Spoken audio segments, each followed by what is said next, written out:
Hello mga boss, magandang hapon mga boss. Anong oras na? Alas 2 na. Papata Maynila pa lang tayo.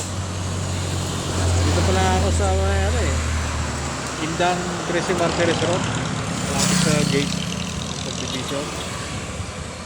Actually may booking lang ako kanina nakuha. Wala ang oras kasi ng drop nito is 5 o kaya 6. Ginawa ko, speeding na lang muna. Muna tayo kasabay para hindi naman tayo lugi mga boss. Kumain muna ako ng tanghalian sa bahay. Okay, so kuha tayo ng booking kahit mga 200 lang din. Dapat sana kasi hindi na ako magbiyahe ngayon mga boss. Galit na ngayon ang ibulso. Dapat relax na lang ako sa bahay. Hindi pwede, hinahanap ang katawan ko mga boss. Nangihina ako eh.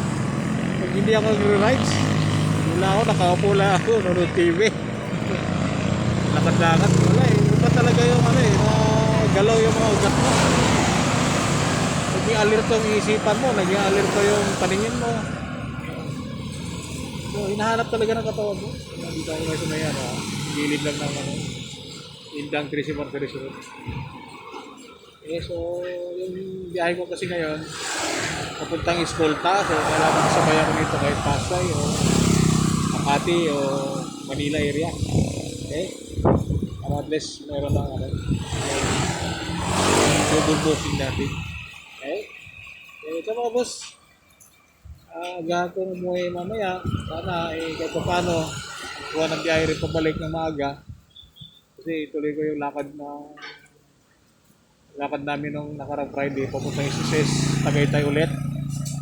So kasi doon alas 7 nagre-release na sila ng queuing ID number. So siguro sakto alas 7 makarating ako bukas yun. Kasama naman doon yung asawa ko, sabi niya.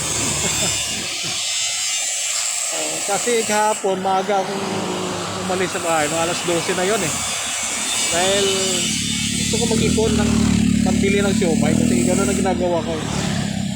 Hindi ako naglalabas sa pera. Kailangan iipunin ko yun ng yung makabuo ko na sapat makabili ng siomay. So yun, nakabuo rin naman ako kaya pauwi rin ako kagabi ng pasado alas 12 na eh. Kasi nga kumuha pa ako ng pang-extra money natin. Ayun, papunta General Trias. Wala yan mga boss. Kailangan persigido ka, kung hindi ka persigido, wala. Tamad-tamad ka. Okay? Ano lang yan, ito?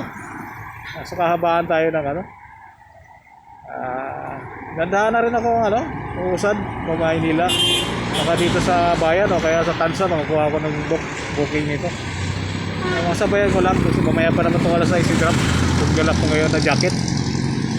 Jacket lang naman ito, maliit lang. Sige, okay, lagi. Excited. Okay, salamat mga boss. Continuous watching lang. Hindi na nga ako nagbablog sana kaya lang na-inspire naman ako doon sa kapatid ng asawa ko. Sumasweldo na sa YouTube eh. Sumasweldo na sa Facebook. Wala naman daw masama mag-try. Mag-upload na mga video. Sayang daw yung aking account, sabi ng kapatid ng asawa ko. Okay, so ganun na ginagawa ko. Ang mahalaga may upload tayong video bilang content creator. Okay, bye-bye! Okay, continuous watching lang. And God bless everyone.